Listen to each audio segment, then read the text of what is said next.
Asalaamu calaykum waraxmatullaahi tacaala wabarakaatuhu. Walaalayaal, waxaan idinka codsanaynaa janalkan aad subscribe ku samaysaan, like-tan aad riixdaan.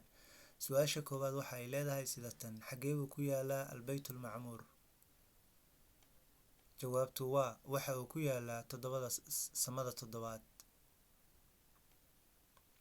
Su-aasha labaad waxa ay leedahay sida tan: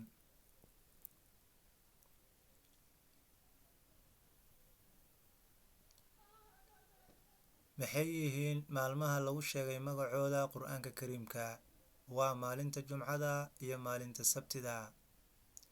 Fadlan subscribe-ta riix, badhankana furo gambaleelka si uu kugu soo dhaco. Waad mahadsantahay. Imise jeer baa lagu sheegay Qur'aanka Kariimka shahru Ramadaan? Waxaa lagu sheegay hal mar oo keliya. Su-aasha afraad: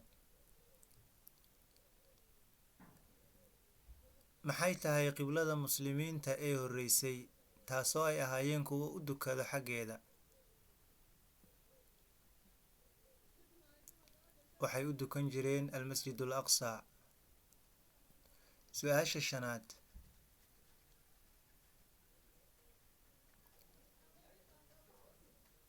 goormaa la farad yeelay salaada?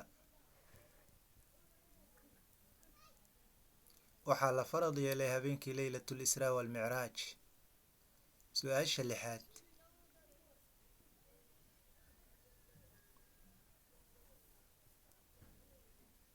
muxuu yahay Baytul Catiiq? Waxaa loola jeedaa Kacbada musharrafada ah. Su-aasha toddobaad: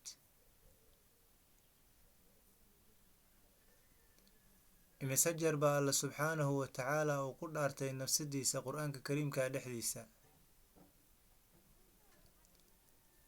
7 jeer ayuu ku dhaartay. Su-aasha sideedaad: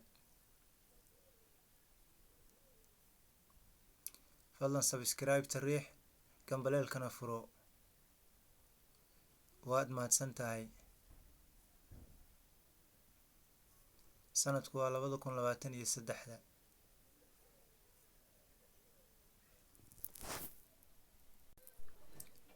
Maxay tahay aayadda ugu dheer Qur'aanka Kariimka?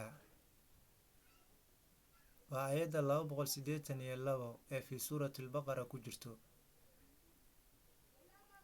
Su-aasha 10aad: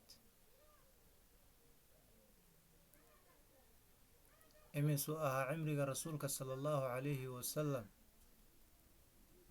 markii waxyiga lagu soo dejiyey? 40 sano ayuu jiray nabiga sallallahu calayhi wasallam. Fadlan subscribe-ta naga iloobin, like-ta riix, gambaleelkana furo. Waad mahadsantahay.